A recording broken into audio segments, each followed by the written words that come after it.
Bonsoir à tous. Je suis content de vous voir encore pour cette deuxième leçon sur la question des origines et de la science et de la Bible.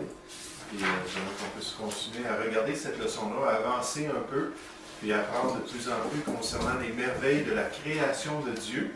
Mais juste avant, nous allons prier ensemble. Père Céleste, ce soir, on veut encore te remercier, Père, pour ce temps que nous prenons à étudier la question des origines. Et Seigneur, notre motivation, c'est que dans les Écritures, tu parles des origines et tu nous donnes des détails extraordinaires. Et Père Céleste, ce soir, j'aimerais te demander que tu puisses nous aider à comprendre ce qui va être enseigné. Seigneur, aide-moi à simplifier le plus possible les détails pour que ce soit bien assimilé, Père, et qu'on puisse sortir ce soir de ce cours avec une meilleure appréciation de notre Créateur et de la révélation biblique qu'il nous a donnée. Père Céleste, bénis ce temps, je te prie, au nom du Seigneur Jésus. Amen. Amen. Donc, on va continuer ce soir à regarder cette deuxième leçon, puis cette question-là des deux modèles des origines. Les deux manières qu'on peut placer les informations qu'on retrouve, les données scientifiques dans notre pensée. Et le premier modèle qu'on a vu nécessairement, c'est le modèle créationniste. Maintenant, vous avez tout pris ça en note, donc on va pouvoir avancer assez vite. Ce modèle créationniste nous dit que Dieu est à l'origine de l'univers et que par sa parole puissante, il a tout créé lui-même en 6 jours de 24 heures. Il n'y a rien d'étonnant de la part du Créateur. C'est rien d'étonnant pour le chrétien de penser qu'il aurait pu même tout faire cela en un instant. Mais il nous a donné tous les détails de ce qu'il a créé, puis il a voulu vraiment voir que sa création était très bonne. Ensuite, d'après les passages bibliques, on voit que la cause de la mortalité. Vous savez, tout autour de nous, dans la création, il y a des indications de mortalité. Et la cause de la mortalité dans les couches géologiques, dans l'expérience de la nature, tout autour de nous, la cause, c'est le péché lui-même. C'est le péché de l'homme qui a amené la malédiction sur la création. Dieu nous dit dans Hébreux chapitre 1 que la création, c'est comme un vieux vêtement usé qui est en train de tout se défaire. Puis à un moment donné, il va prendre ce vêtement-là, puis il va le changer, il va créer des nouveaux cieux et de nouvelles terres. Mais c'est à cause de sa malédiction sur le péché de l'homme qu'on voit les problèmes dans la création, qu'on voit les cataclysmes, qu'on voit même l'animosité entre les animaux, puis toutes les questions de cet aspect-là laid du monde autour de nous. Quand on voit un chat sauter sur une souris puis le dévorer, on ne dit pas « Hey, c'est donc bien beau ça! Hein, je vais aller chercher ma caméra, là, il est en train d'y arracher les pattes, là, je vais aller chercher ma... » Non, non. On a une aversion envers ça, hein? C'est de la cruauté, c'est de la méchanceté. Puis la Bible nous dit que la création entière, Romains chapitre 8, a été mise dans l'esclavage du péché à cause de l'homme. Puis elle espère aussi un jour rentrer dans la liberté des fils de Dieu. Lorsque le renouvellement de toutes choses va transformer même la création. Dans la prophétie, on va avoir l'occasion de parler de cela. Tout ce que Dieu dit concernant le monde adamique qui va être rétabli. Puis les animaux vont être dociles, les lions, l'ours vont manger de la paille comme le bœuf. Puis le monde va être totalement différent lorsque le Seigneur Jésus va revenir pour régner sur la terre. Ensuite, on nous dit que le monde a été détruit par un déluge universel. Puis on va avoir une section où on va étudier la question du déluge, puis il y a un témoignage universel dans tous les continents d'un déluge qui a couvert toutes les montagnes de la planète, puis qui a complètement changé la topographie du monde. Alors, on va voir tout ce que le déluge a fait à l'apparence même de la planète Terre. Ça a été des changements incroyables. Dans le psaume 104, on dit que les montagnes ont été élevées après le déluge, lorsque les eaux s'en allaient et que les vallées ont commencé. Il y a eu un changement topographique majeur sur la planète Terre. On va parler de cela. Ensuite, une autre information importante, c'est que d'après les Écritures, l'homme est une création spéciale. Il a été créé par un acte direct de Dieu, puis il a été créé à l'image de Dieu. Et vous savez, un des grands privilèges de l'être humain, c'est de pouvoir connaître le Créateur. Et Dieu a mis ce témoignage dans sa création pour que les hommes, d'après Actes chapitre 17, pour que les hommes cherchent Dieu et qu'ils s'efforcent de le trouver en tâtonnant, bien qu'il ne soit pas loin de chacun de nous. Donc Dieu veut qu'on regarde la création et qu'on dise qui est la cause de cette création, qui est le créateur pour pouvoir choisir de se tourner vers Dieu. Donc le modèle créationniste se concentre surtout sur la personne de Dieu. Il lui rend toute la gloire, elle lui donne tout l'honneur. Ce n'est pas la création qu'on adore, c'est le Créateur. C'est un modèle qui parle de Dieu, du miraculeux et du surnaturel comme cause de toute chose. Maintenant, le modèle évolutionniste, lui, il a un aperçu totalement différent. Lui, ce n'est pas le surnaturel, ce n'est pas Dieu, c'est le naturel et c'est la création qui est importante. Le monde autour de nous, parce qu'après tout, il s'est fait par lui-même. Il n'a pas eu besoin d'une intervention intelligente derrière ce modèle-là. Il y a 15 milliards d'années, maintenant on parle de soit 15 à 20 milliards d'années, l'univers explosant en existence. C'est la théorie du Big Bang. Donc à un moment donné, on dit ça a commencé. Il y a quelque chose qui a commencé. On ne sait pas d'où vient la matière, l'énergie, d'où vient l'espace, d'où viennent les lois qu'on voit tout autour de nous. Mais à un moment donné, ça a commencé par une grosse explosion. Un auteur avait dit, avez-vous déjà vu une explosion produire de l'ordre? Il dit, prenez une charge explosive, mettez ça dans une cour à rebut, faites-la exploser, puis regardez le beau Boeing 747 qui va en sortir. Est-ce que c'est ça que vous allez voir? Non, ça va être juste du désordre. Et là, puisqu'on parle du cosmos, là, c'est plus les mêmes règles, puis on parle de l'univers, c'est plus les mêmes lois qui agissent, puis on nous dit que tout a explosé, puis tout s'est ordonné dans les systèmes complexes qu'on voit à travers l'univers, puis même qu'on voit sur la planète Terre. Donc ça, c'est la théorie de l'évolution. On nous dit qu'il y a 4,6 milliards d'années, la Terre évolua dans sa forme actuelle. La Terre ne donne pas un témoignage, d'après eux, à un créateur, mais elle donne un témoignage à son autonomie. Elle n'a pas besoin de personne, elle est en charge d'elle-même. Ensuite, on dit qu'il y a environ 3,5 milliards d'années, la vie apparut. Souvenez-vous que le temps, c'est la baguette magique de la fée de l'évolution. Puis là, on nous dit, la vie est apparue comme cela, tout à coup, spontanément. Là, on nous dit dans quels contextes, puis à cause de quoi peut-être la vie serait apparue. On nous dit même que les scientifiques ont réussi à le faire en laboratoire. Vous savez, dans notre société, il y a beaucoup de gens qui croient que les tests en laboratoire ont produit la vie. On va regarder dans cette section sur l'apparition de la vie pour voir que ce n'est pas vrai du tout. Bien loin de là. Ensuite, les humains sont simplement des animaux, ils n'ont rien de spécial, ils ont évolué d'un ancêtre commun. Puis la conclusion, c'est que le temps, la chance et les processus naturels sont les grands acteurs de l'origine du monde. Puis on nous parle surtout du hasard et du temps comme les éléments principaux. Maintenant, on était rendu à notre troisième point, la polémique des origines. Qu'est-ce que je veux dire par là? À travers l'histoire, l'être humain n'a pas été capable de prendre une position sur laquelle ils se sont accordés et dire voici, on voit dans la nature autour de nous, puis voici comment est-ce que toute chose est venue à l'existence. Puis il y a toujours eu des positions divergentes. Il y a toujours eu des gens qui croyaient que c'était une divinité quelconque qui était derrière ça, d'autres personnes qui disaient non, c'est les forces naturelles, puis c'est juste ça qui est important, les forces naturelles. Puis à travers l'histoire, il y a eu vraiment une polémique, surtout dans les sociétés occidentales.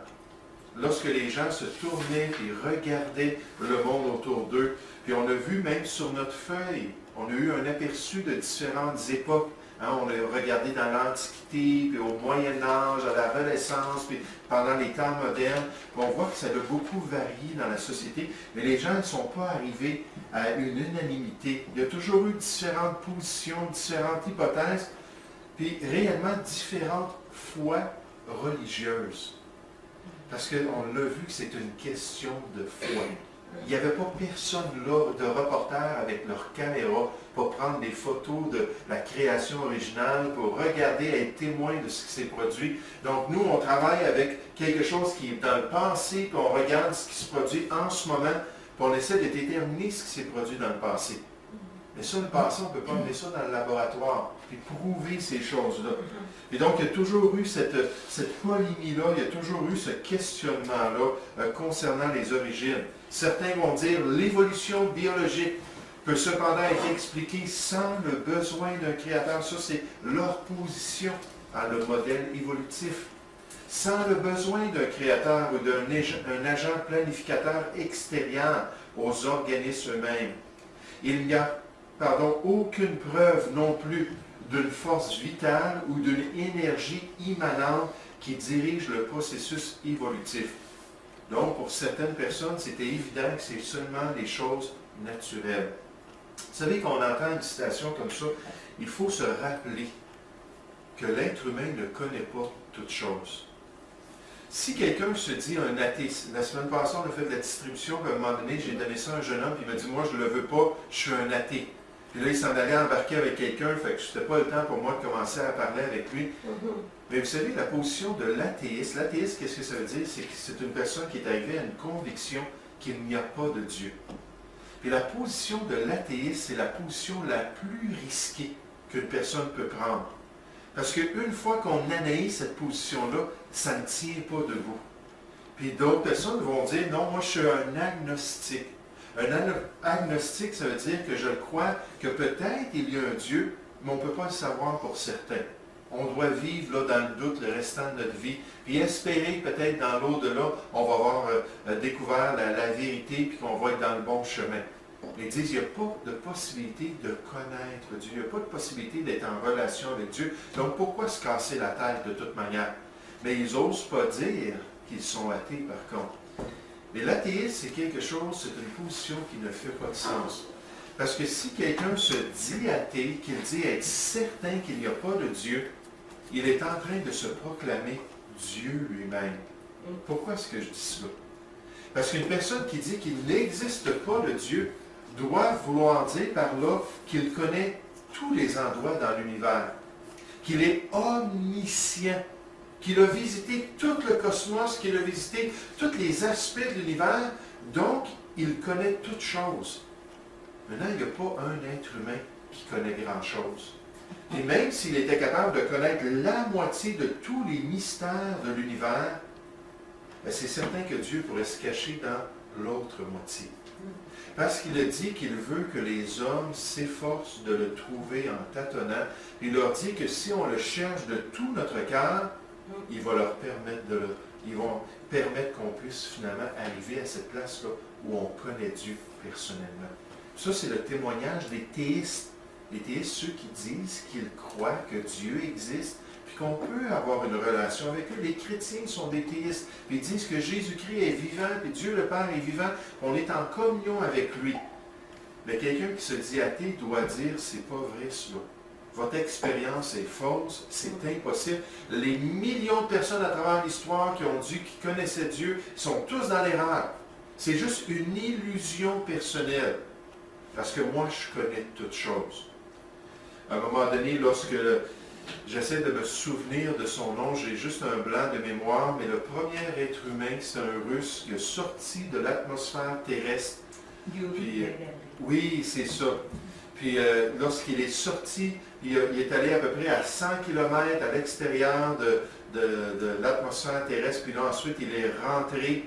Et pendant qu'il est rentré, il a appelé sa base, puis il a dit, on avait raison.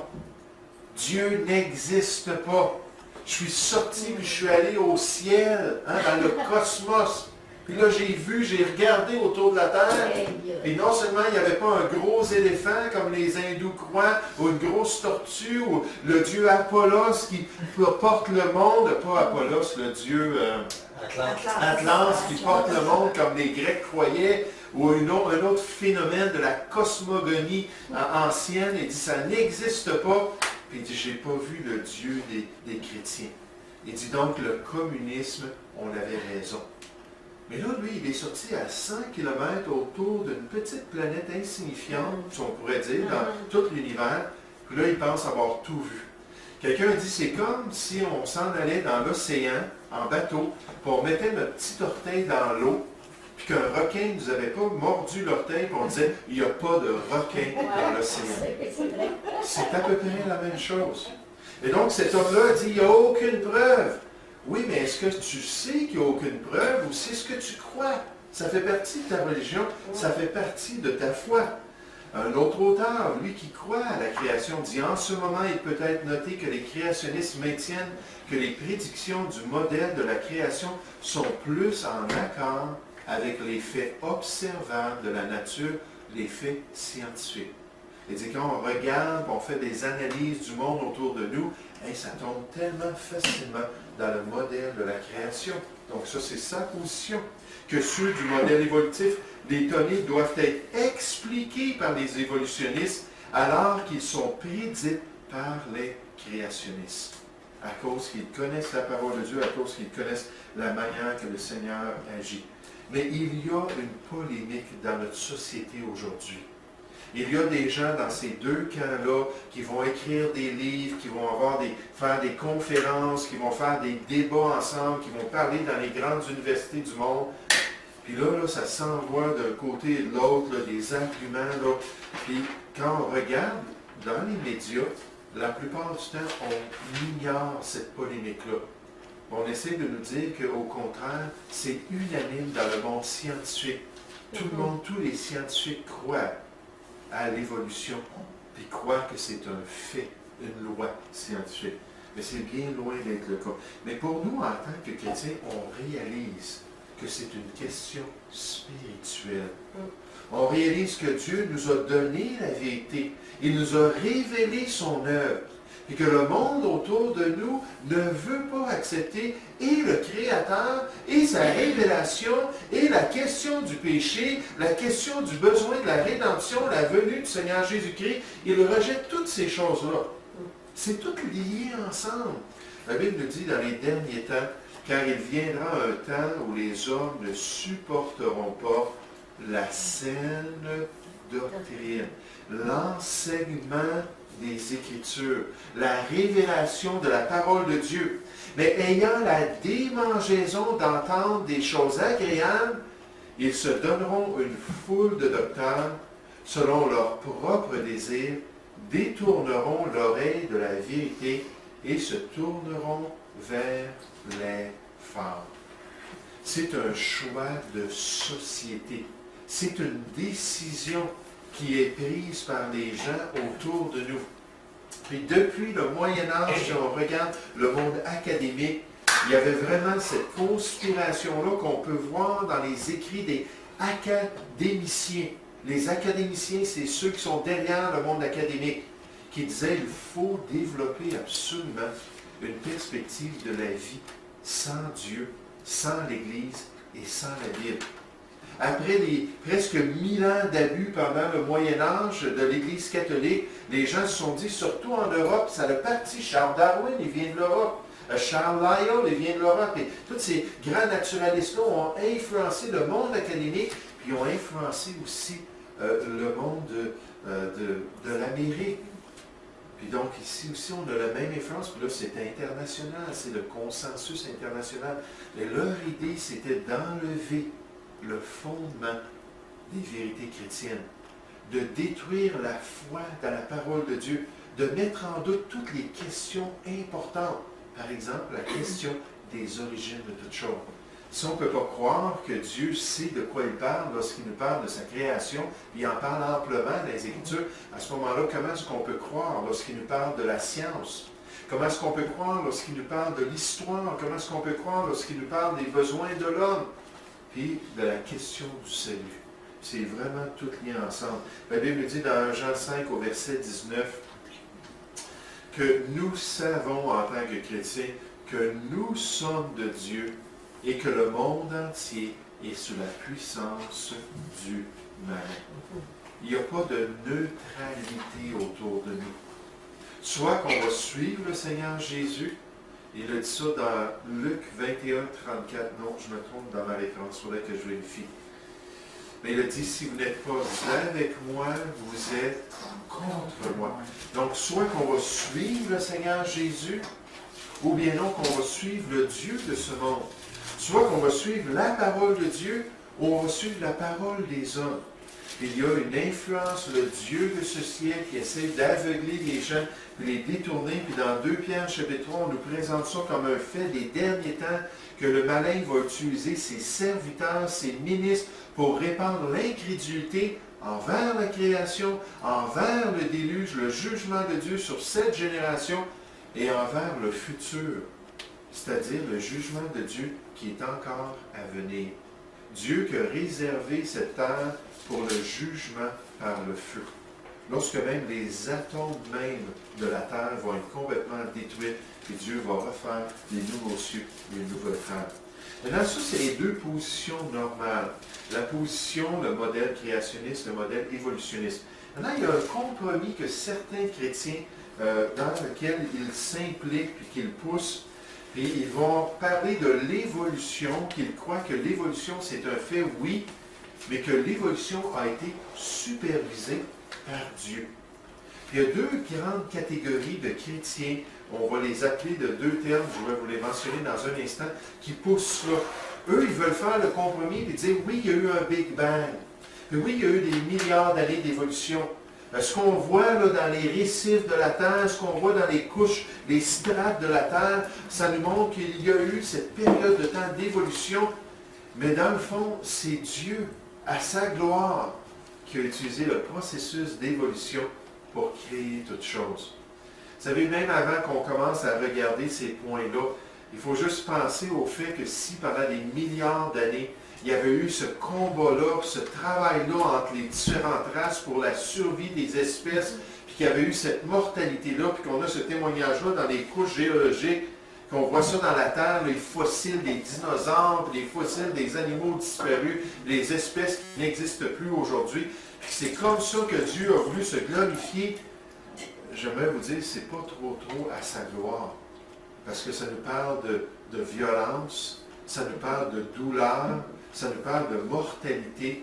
Puis pourquoi Dieu n'a-t-il pas fait tout simplement la création juste d'un coup, sans tout ce processus-là, puis toute cette douleur-là à travers les milliards d'années? Mais ces chrétiens-là croient qu'ils peuvent démontrer que c'est à la gloire du Seigneur qu'à cause qu'il a utilisé le processus de l'évolution. Oui? Comment ils peuvent croire à ce que les évangiles peuvent dire sur Jésus si Genèse, ça ne marche pas? Parce qu'on s'entend que s'ils croient qu'il y a un processus évolutif, ça veut dire que ce qui est écrit dans Genèse, ben, on le met aux poubelles, là, ça ne sert à rien. Mais c'est étonnant de voir les gens. Moi, il y a certains personnages que je suis, comme le docteur William Lane Craig, qui est un spécialiste sur la résurrection. Il fait des conférences, il va dans toutes les grandes universités du monde. C'est un chrétien qui, dans certains aspects, est très bien, puis il croit vraiment à la parole de Dieu, mais pour lui, c'est clair que l'évolution, c'est un fait. Donc, il fait ce compromis-là pour adapter le texte biblique à ce que, finalement, la science moderne nous dit. Puis lui, là, tout de suite, quand on commence à le questionner là-dessus, il pense à autre chose. Puis il dit, Dieu ne nous parle pas de la création en 6 jours, il ne nous dit pas ces choses-là, puis là, il fait juste passer à autre chose. Mais il y a des chrétiens qui sont capables, dans leur conscience, de vivre avec ce compromis-là, puis ils ne croient pas que ça affecte les vérités de l'Évangile. Mais vraiment, c'est des œillères académiques qu'ils ont, puis spirituelles, puis un jour, ils vont rendre compte au Seigneur. Parce que la Bible nous dit dans Apocalypse chapitre 22, versets 18 et 19, que si on rajoute quelque chose à la révélation de Dieu, ou si on enlève quelque chose à la révélation de Dieu, puis certainement que si on change le contenu de la révélation, puis on ne prend pas la révélation dans son sens normal, puis on lui impose une autre définition, puis d'autres vérités, on est en train de falsifier le message de Dieu. Puis je ne sais pas comment le Seigneur va les traiter, ces gens-là, mais ils ont accès aux grandes universités, puis ils sont traités avec respect par leurs contemporains, parce qu'ils disent, oui, on croit à tous ces milliards d'années-là. On croit que l'évolution, c'est un fait. Mais on croit que Dieu est quand même là. Puis que c'est évident dans la création que l'évolution n'aurait pas pu se faire par un processus naturel. Fait que là, ils vont essayer de donner la gloire à Dieu parce qu'ils vont dire, ben, il y a un dessein intelligent qui est évident partout autour de nous. Cet auteur-là, il dit, imaginez si on s'en va sur la Lune. Puis pendant qu'on est sur la Lune, à un moment donné, on s'en va de l'autre côté, dans la partie noire de la Lune, puis on trouve là une grande structure. Une structure, c'est évident, c'est de la technologie, c'est un vaisseau spatial ou quelque chose de similaire. On commence à regarder ça, on commence à analyser cela. C'est évident que c'est de la machinerie. Là, on sait que ce n'est pas les Russes qui l'ont mis là, on sait que ce n'est pas les Américains. Les Japonais n'étaient pas encore rendus à cette époque-là, jusque sur la Lune, ça doit être Spock. Si on voyait ces choses-là, ça ne serait pas difficile de dire c'est pas venu par hasard. En autant qu'un archéologue qui est en train de creuser dans la terre, à un moment donné, il arrive sur un marteau ancien et il dira, regarde, qu'est-ce que l'évolution a produit. Non, il sait que c'est une intelligence qui a produit ça. Le dessin intelligent est évident. Mais il dit de la même manière, il dit autour de nous, dans le cosmos, on voit la gloire de Dieu. Fait que malgré ça, il est quand même capable de s'identifier au Créateur, mais avec un cœur et un esprit, mais Dieu le sait. Ça, c'est quelque chose que Dieu se réserve. C'est lui qui va faire rendre compte aux gens. Mais donc, oui, c'est avec ces explications-là qu'ils sont capables d'essayer quand même de démontrer qu'ils sont des chrétiens bibliques, mais ne donnant pas toute la gloire, puis prenant pas tout le texte biblique comme il devrait. Mais la première catégorie de chrétiens dans le compromis, c'est ce qu'on appelle les évolutionnistes théistes. Évolutionnistes, c'est-à-dire qu'ils croient puis ils font la promotion de l'évolution. Les théistes, c'est qu'ils croient que Dieu est en plein centre du processus. Voici les caractéristiques des évolutionnistes théistes. Premièrement, ils disent que Dieu a créé la matière, l'énergie, l'espace, les lois de l'univers. Ça, c'est une grande question. Si toute la matière de l'univers, à un moment donné, d'après la théorie de l'évolution, était compactée tellement intensément que ça aurait pris à peu près l'espace d'un petit point sur une ligne de votre page. Ils disent tout était tout compacté comme ça. Puis à un moment donné, ça a tout explosé. Et là, ça a fait toutes les galaxies, les systèmes solaires, les planètes sur les planètes. On a commencé à avoir de la vie, puis on a commencé à avoir de l'intelligence, puis l'être humain. Puis c'est pour ça qu'avec la théorie de l'évolution, on a commencé à faire la promotion scientifique de la question des ovnis. Si l'évolution est vraie, il doit y avoir de la vie sur les autres planètes. Puis il doit y avoir d'autres civilisations peut-être plus avancées qui ont évolué plus vite que nous, qui sont capables de venir sur cette planète avec des engins qu'on n'est pas capable de détecter, puis qui vont à une vitesse là, phénoménale, puis ainsi de suite. Mais cette question-là des ovnis est liée à la popularité de la théorie de l'évolution. Mais donc, ils disent que Dieu, lui, ces créationnistes-là, ces évolutionnistes théistes, il a dit Dieu nous donne une explication, c'est que c'est lui qui est derrière le commencement de toute chose. Lui a pourvu la matière, lui a pourvu l'énergie, lui a pourvu là, les lois qui allaient gérer finalement l'évolution. Donc c'est à lui que toute chose, toute la gloire revient. Et Dieu, dans cette question-là, a supervisé minutieusement l'évolution des galaxies et de la vie. Donc, pour eux, en se tournant vers la révélation de Dieu, ils disent, ça vient de nous donner la réponse concernant pourquoi est-ce qu'il y a quelque chose, pourquoi est-ce qu'il y a un univers au lieu de pas d'univers, puis aussi comment est-ce que l'évolution a pu passer des étapes cruciales qui ont amené à toutes les espèces qu'on voit autour de nous. Oui, Chani. Concernant l'évolution des galaxies, les théories évolutionnistes, est-ce que toutes les galaxies de l'univers existent actuellement, puis sont apparues avec le Big Bang, puis il n'y en a pas d'autres qui vont apparaître, puis vont évoluer? Est-ce que c'est ce qu'ils pensent? Bien, effectivement, ils disent que ça vient tout de la même ils appellent ça une singularité dans le temps, lorsqu'il y a eu cette explosion-là. puis que tout l'univers, le cosmos et l'univers qu'on voit vient de cet événement-là. Maintenant, ils disent par contre qu'il y a amplement de nébulas. Les nébulas, c'est de la poussière cosmique qui vient de différents phénomènes. Cette poussière-là, comme dans le passé, l'évolution, parce que les planètes viennent de la poussière qui s'est compactée, puis qui a commencé avec la gravité à tourner ensemble, à chauffer, puis à produire une planète. Juste en passant, c'est totalement contre les lois de la physique. De la poussière dans un vide ne se rassemble jamais avec une gravité. Elle va se disperser. On va parler de cela dans notre section sur le cosmos. On va regarder toutes ces théories-là. Est-ce qu'il y a des étoiles qui sont en train de se produire aujourd'hui, sont en train de naître, comme on nous dit? Pas du tout. Il n'y a aucune preuve de création d'étoiles. Ce qu'on voit, c'est environ 300 étoiles à chaque 1000 ans qui sont en train de se détruire. Donc, régulièrement, on voit des explosions, puis on voit des novas, puis des supernovas, puis ainsi de suite. Donc, on va parler de ces questions-là. Mais pour eux, effectivement, tout vient de la même épisode. Ce grand Big Bang-là qui s'est produit, puis tout ce qu'on peut voir, les milliards de galaxies qu'on est capable de voir viennent de cet épisode-là. Puis, ils rendent témoignage à ce Big Bang-là aussi. Et donc, d'après les évolutionnistes théistes, ils disent, bien là, la question de la matière, l'énergie, les lois qui ont géré tout ça, on répond à cela, nous autres, parce qu'on croit que l'évolution a été partie par Dieu.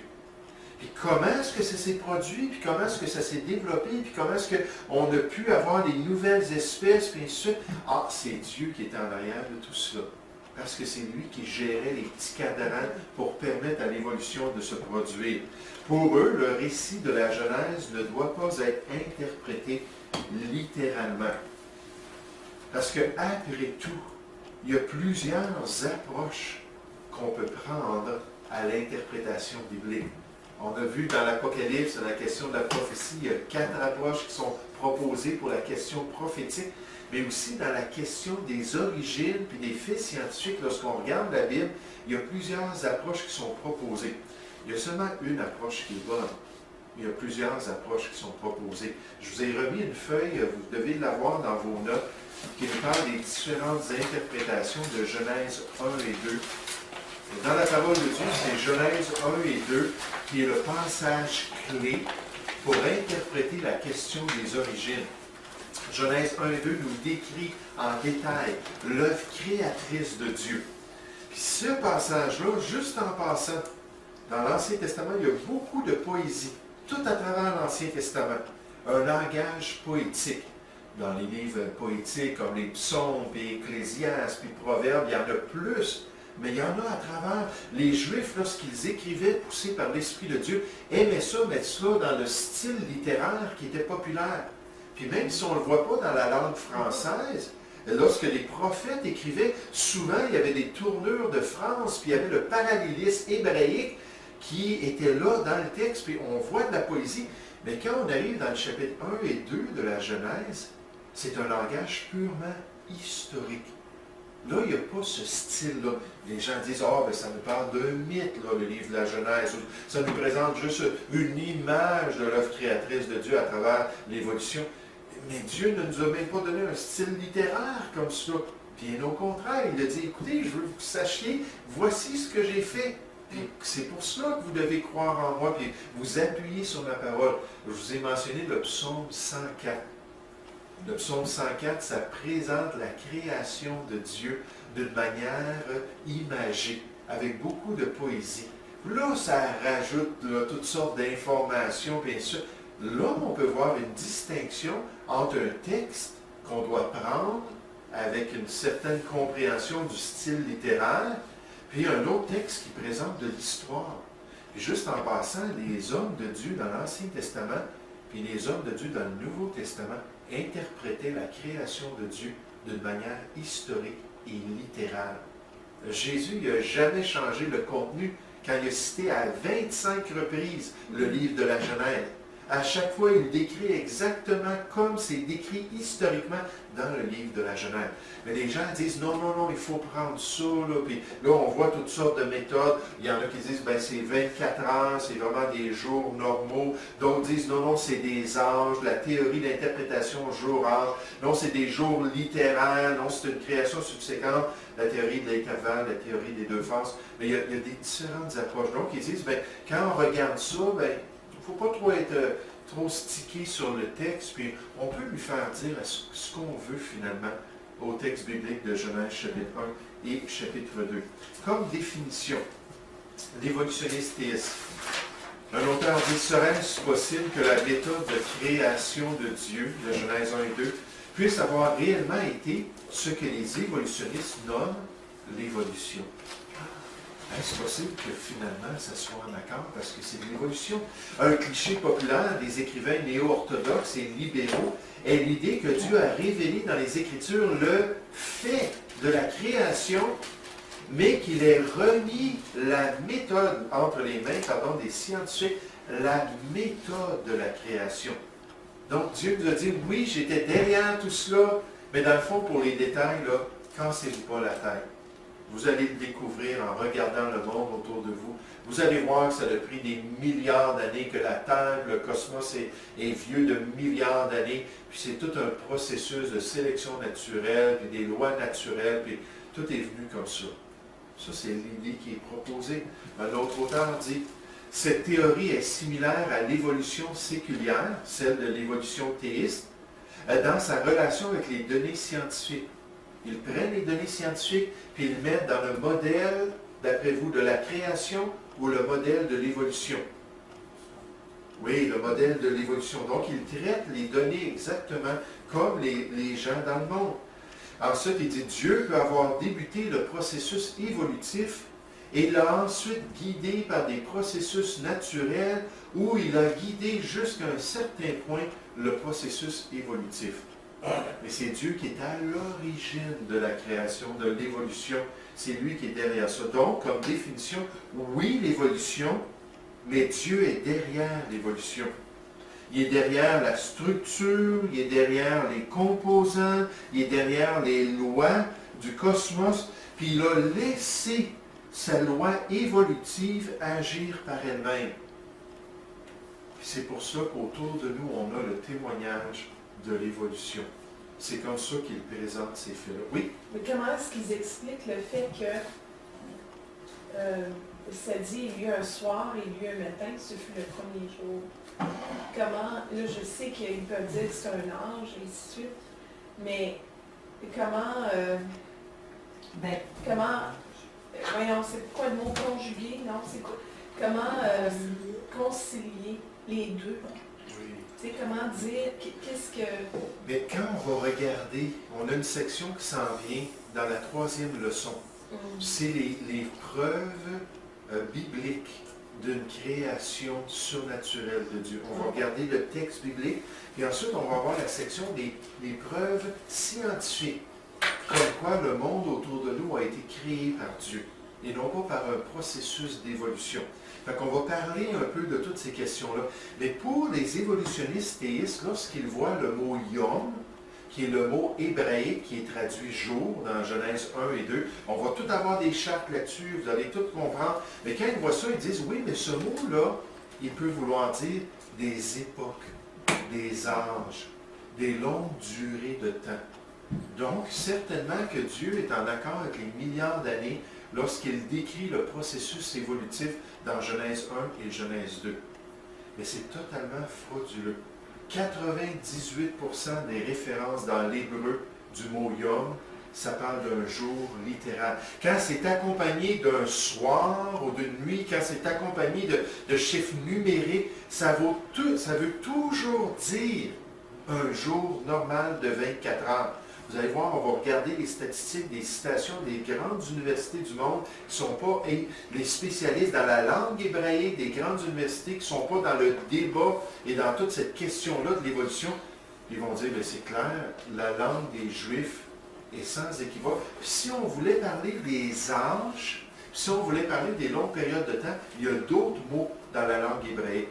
Vous savez, ce qui est merveilleux concernant la Bible, c'est que Dieu a inspiré la Bible dans les deux langues les plus précises de l'histoire de l'Antiquité. Le grec, c'est certain que l'araméen aussi, mais l'araméen, c'est très, très peu de passages. Mais le grec, qui est la langue par excellence, tout de suite lié au latin qui est venu là, vers le Moyen Âge, surtout à la fin de l'Antiquité. Puis la deuxième langue la plus précise, c'est la langue sémitique de l'hébreu. C'était deux langues extraordinaires dans leur précision, dans le contenu, dans le nombre de mots qui étaient disponibles pour décrire les choses, puis la précision de la grammaire, la syntaxe. Donc, pour les experts en hébreu, lorsqu'ils voient le mot yom, ils savent que dans la description de Genèse 1 et 2, c'est clair ce que Dieu est en train de dire. Il n'a pas pris un mot qui était ambigu. Il a pris un mot spécifique. On a juste à lire le contexte.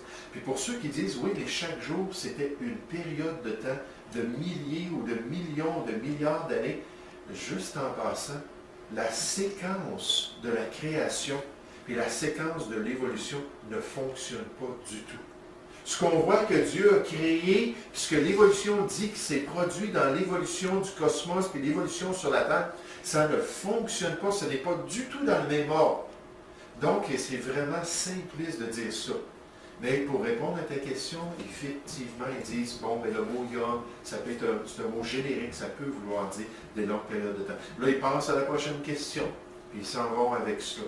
Mais dans le fond, c'est vraiment ridicule. Ce n'est pas basé sur la Bible et sur l'étude de la Bible aussi. Maintenant, un autre groupe qui aussi fait ce compromis-là, et ce groupe-là, on l'appelle le créationnisme progressif. Le créationnisme, donc la création, l'œuvre créatrice de Dieu, mais progressivement à travers les milliards d'années. Qu'est-ce qu'ils croient? Ils disent que toute chose vient du processus de l'évolution. Donc, ils disent, c'est vraiment ça, oui, il y a eu de l'évolution. Ensuite, ils disent, les anges géologiques, là, je vous donne un peu plus de temps parce que vous devez l'écrire, les anges géologiques sont valables. L'interprétation des couches de la Terre est correcte. De voir dans ces couches-là le témoignage de millions, de centaines de millions, puis même de milliards d'années d'évolution des organismes à travers le temps. Et ça, c'est bon aussi. Ça témoigne du fait qu'il y a eu de l'évolution. Ça témoigne du fait qu'il y a eu cette transformation. Mais là, ils disent par contre que chaque nouvelle espèce vient d'un acte divin plutôt que de la sélection naturelle. Vous savez, c'est une grande question lorsque les gens essaient de croire à l'évolution. C'est une grande question de réussir à prouver qu'une espèce peut devenir une autre espèce. Parce que ce qu'on connaît des lois naturelles, puis ce qu'on peut observer pendant notre existence, puis depuis près de 200 ans qu'on se concentre surtout là-dessus, c'est que oui, il y a une évolution, mais une évolution au-dedans d'une espèce. On appelle ça une petite évolution, une adaptation d'une espèce. On appelle ça la micro-évolution. Donc, à l'intérieur d'une espèce, Dieu a donné la capacité à l'espèce de s'adapter, de survivre à son environnement, de pouvoir continuer à exister. Malgré le fait qu'on voit qu'il y a beaucoup d'espèces, un auteur a dit 95%, d'après le témoignage des couches géologiques, 95% des espèces sont disparues. Bon, ce qui reste autour de nous, là, c'est pas grand-chose, comparé à ce qu'il y avait dans le jardin d'Éden lors de la création de Dieu. Mais il y a beaucoup d'espèces, puis il y a des espèces en voie de disparition, même aujourd'hui dans notre monde. Il y a des centaines d'espèces qui sont des listes. C'est interdit de les tuer, de les chasser parce qu'ils vont tout simplement disparaître. J'ai entendu récemment qu'il y a une espèce qui a été découverte au Cambodge. Puis on pensait que ça faisait des milliers d'années qu'elle était disparue parce que personne ne les avait vus. Ils étaient juste dans les couches géologiques. Il y a des espèces qu'on parle de millions d'années qu'elles étaient disparues, des sortes de poissons. Puis là, on les a retrouvés dans l'océan dans les années 80. Puis on pensait que ça faisait des millions d'années qui étaient disparus. On n'en avait jamais vu de vivant. juste encore une fois dans les couches de la terre. Puis, mais, donc, ils disent, ces gens-là, pour expliquer finalement la grande évolution ou la macro-évolution, qui est de passer d'une espèce à une nouvelle espèce. Un chien qui devient peut-être, je ne sais pas moi, quelle autre espèce, un chien qui deviendrait un âne, qui passerait dans une nouvelle catégorie. Ça ne s'est jamais vu scientifiquement. Il n'y a aucune preuve pour la macroévolution. Oui, Chani? Je veux juste m'assurer que j'ai bien compris. L'évolutionniste théiste, lui, croit, dans le fond, que Dieu a tout créé au départ, puis que ça a évolué. Donc, il y a eu des espèces qui ont changé. Là. Les serpents, ils ont poussé des pattes, puis se sont mis envolés. Tandis qu'eux, chaque nouvelle espèce est une création, c'est ça? Au lieu d'être la sélection naturelle. La sélection naturelle, ce qu'elle dit, c'est qu'il y a une accumulation dans une espèce de changement et d'adaptation qui font qu'à un moment donné, elle devient une nouvelle espèce. Puis là, ce changement-là, bon, ça a fait des formes transitionnelles, des formes, il y a une autre expression pour cela aussi, mais des formes intermédiaires entre une espèce, donc un poisson qui effectivement est demi-poisson puis demi-amphibie. Il a commencé à avoir des pattes en avant, mais il n'est pas encore devenu un amphibie. Puis là, ils disent, il y a ces formes-là qui démontrent qu'il y a eu des transformations d'une espèce à l'autre. On va parler des formes transitionnelles. Ça n'existe pas, des formes transitionnelles. Il n'y en a pas de formes transitionnelles. Oui, Jenny? Donc, est-ce que les deux modèles croient qu'on descend du singe? Oui, exactement. Okay. Mais ce qu'il dit, c'est que finalement, à travers des interventions divines, pour permettre à un poisson de sortir de son lac puis de commencer à marcher sur la terre, là, il y a eu des nouvelles espèces. Mais ce n'est pas la loi naturelle, c'est plutôt Dieu qui est intervenu. C'est pour ça qu'on appelle ça la création progressive. À travers les milliards d'années d'évolution, Dieu est intervenu pour permettre à ces nouvelles espèces-là de voir le jour et de pouvoir se développer. C'est comme ça qu'ils peuvent expliquer certains des grands problèmes avec l'évolution, qui peuvent expliquer la macroévolution qu'on n'a jamais vue. Les chaînons manquants. Certainement, vous avez entendu ça concernant l'être humain. L'homme Cro-Magnon, puis l'homme néandertal, puis tous les chaînons manquants dans l'évolution de l'homme. C'est de la fraude. C'est totalement, on va regarder, c'est totalement de la fraude, ces choses-là. Lucie, là, c'est pas une ancêtre de l'homme. Pas du tout. Et bien, on nous présente ça comme ça pour prouver l'évolution. Mais les évolutionnistes théistes, les créationnistes progressifs dit oui, l'être humain, à un moment donné, Dieu lui a donné une âme. Dans le processus d'évolution, il lui a permis de pouvoir avoir un esprit humain fait à l'image de Dieu. Mais l'être humain vient quand même de ce processus-là. C'est juste un animal évolué. Dieu a mis sa bonne main dans le processus à un moment donné pour créer une âme, puis créer un esprit, puis permettre à cette personne-là d'être sauvée. Donc, ils vont dire, mais on peut quand même connaître Dieu, puis aller dans le royaume de Dieu pour l'éternité. Parce qu'on est juste un animal, mais un animal maintenant qui peut avoir une relation avec Dieu. Oui. Mais là, si on regarde les jours de la création, on voit que c'est clairement dit que c'est Dieu qui a créé les animaux. Je ne comprends pas comment est-ce qu'un chrétien peut venir à cette question-là. La plupart de ces gens-là, ce qu'ils ont fait, c'est qu'ils sont allés dans l'école séculière, dans les grandes universités. Ils ont étudié en sciences. Ce sont des biologistes, ce sont des paléontologues, ce sont des chimistes, puis ainsi de suite. Puis, en tant que chrétiens, ils ont dû prendre position dans le débat. Parce que c'est criant là, dans le monde académique. C'est des grosses attaques contre le créationnisme. Puis là, ils forcent les gens à prendre des positions. Puis là, pour eux, ne voulant pas mettre de côté la Bible, mais voulant garder leur statut académique, ils ont dit oui, on croit à l'évolution. Inquiétez-vous pas pour nous, on n'enseignera jamais rien d'autre à nos étudiants. Mais quand nous, on parle de la question, personnellement, si on écrit sur le sujet, on va dire, mais c'est clair que Dieu est derrière le processus. C'est clair que c'est Dieu qui est derrière. Puis quant au texte biblique, quant à la validité des Écritures, pour moi, ce sont des gens qui lisent la Bible comme ceci. C'est qu'ils sont en train d'imposer à la parole de Dieu ce qui ne se trouve pas déjà dans les Écritures. Donc, comme définition, certains auteurs définissent cette question du créationnisme progressif. L'idée de la création progressive est supposément que, alors que la vie se développait pendant les vastes âges géologiques, comme les évolutionnistes les ont imaginés, Dieu est intervenu à différentes occasions pour créer de nouvelles choses que le processus évolutif n'aurait pas pu accomplir sans aide. Et une des explications de l'évolution qu'ils apportent au débat, c'est aussi la question de pourquoi, dans les couches de la Terre, on ne voit pas ces formes intermédiaires. Vous savez, on va parler de ça un petit peu plus tard, mais même dans le monde académique séculier, il y a des gens qui sont en train de remettre en question le darwinisme traditionnel.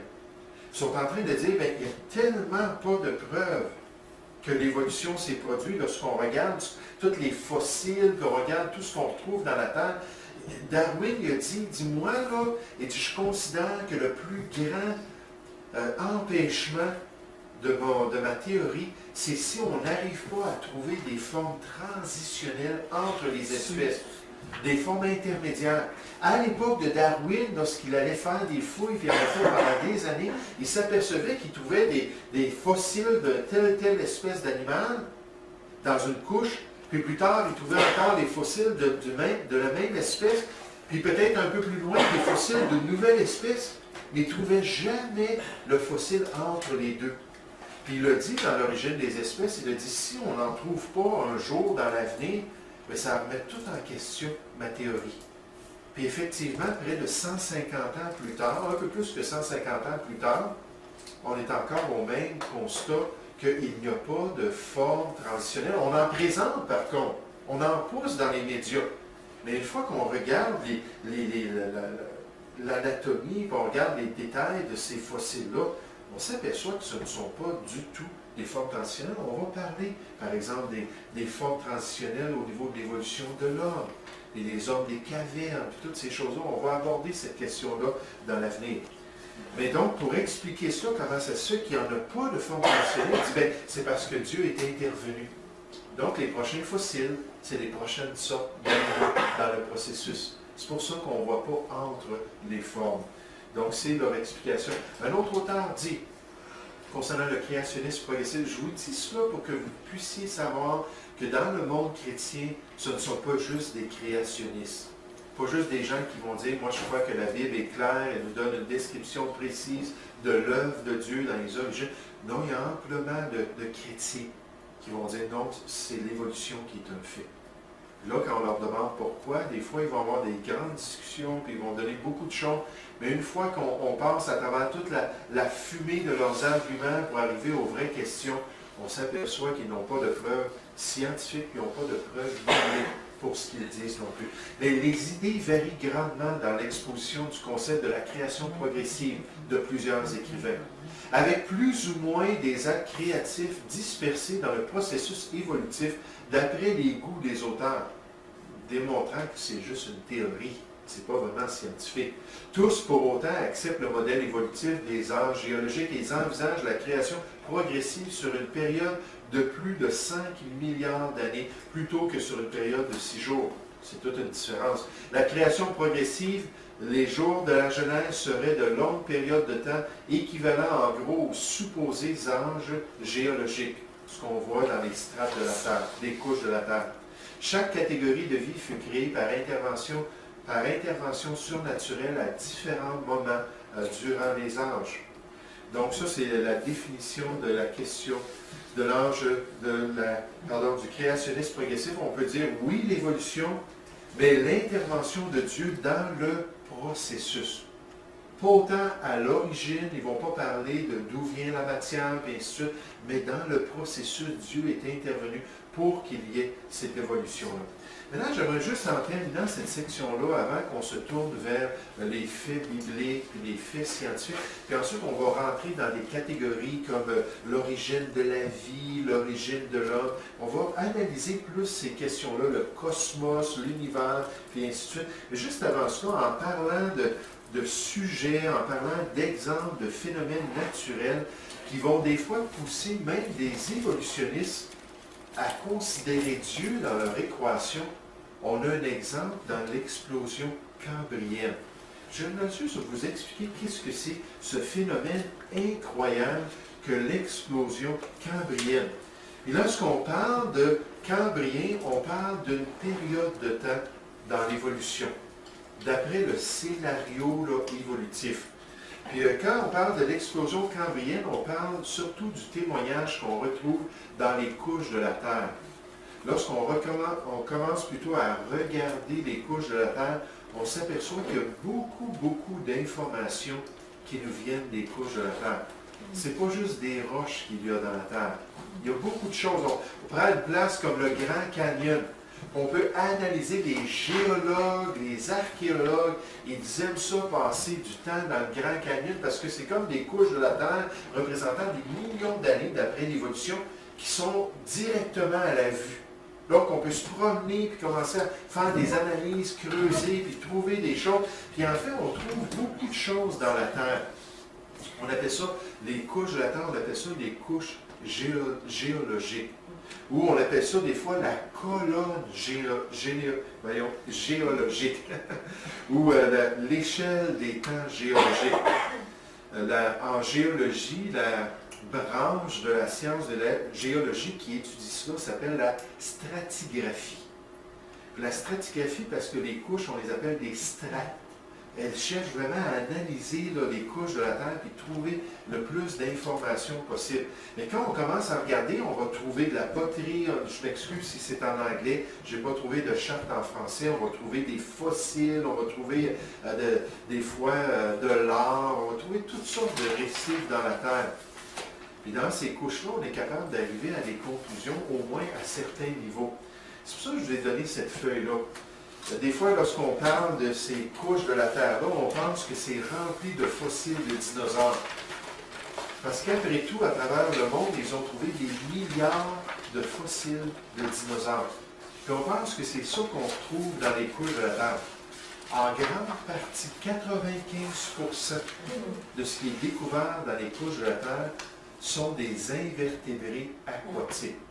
Des mollusques, des coquillages, tout ça. On a des montagnes qui sont remplies de coquillages. Puis on voit dans les couches de la Terre, puis on descend, puis c'est rempli, puis c'est des coquillages par-dessus coquillages, par-dessus coquillages. Il y a beaucoup d'invertébrés aquatiques. En fait, c'est à peu près le témoignage de ce qui était vivant dans le passé qu'on retrouve le plus souvent à 95%. Maintenant, dans ce qu'on retrouve dans le 5%, on trouve des plantes. Beaucoup de plantes fossilisées, des insectes fossilisés. Ça, c'est étonnant parce que bien souvent, les plantes et les insectes qu'on retrouve sont des plantes et des insectes qui existent encore aujourd'hui, mais qui sont dans une forme disproportionnée. Des libellules avec 4 pieds d'ailes. Wow! Des insectes là, incroyables. Juste en passant, il y a des castors qui ont été découverts, fossilisés, qui étaient plus gros que des ours bruns normales d'aujourd'hui. On trouve des plantes énormes qu'aujourd'hui on connaît comme étant des plantes très petites, et ainsi de suite. Mais il y a vraiment eu un changement, puis nous on sait après le déluge, il y a eu un changement drastique sur la Terre.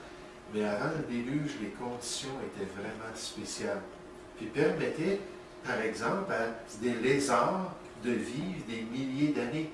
Et vous savez, les lézards, c'est des animaux qui ne cessent pas de grandir toute leur vie. C'est pour ça que quand on a nommé en 1842 le mot dinosaure, qui veut dire de terribles lézards, on parlait de créatures qu'on découvrait dans les couches qui probablement étaient tout simplement d'énormes dinosaures qui avaient vécu par là des milliers. Pardon? D'énormes lézards. D'énormes lézards qui avaient vécu pendant des milliers d'années. Donc ensuite, on trouve des insectes, on trouve des vertébrés aquatiques, beaucoup de poissons dans ce dernier 5%-là. Puis dernièrement, les créatures terrestres, comme par exemple des fossiles d'humains, puis des fossiles de chevaux, puis des fossiles de différents animaux. Bien, il y a tout ça qu'on trouve dans ces couches-là. Et lorsqu'on regarde les couches, on a commencé à mettre des catégories puis des âges aux couches. Ça, vous n'avez pas ce graphique-là. Puis une des couches s'appelle la couche cambrienne. Là, c'est vraiment pas clair, vous avez de la misère à voir, je suis bien désolé. Mais la couche cambrienne, il y a un phénomène qui s'est produit dans cette couche-là qu'on va voir la semaine prochaine. Parce que notre temps Oh, il est nous laisse notre appétit. Puis on va voir le Big On laisse Bang notre appétit. biologique des couches géologiques. Puis une explosion extraordinaire qui s'est produite là, qui ne peut pas être expliquée par le phénomène de l'évolution.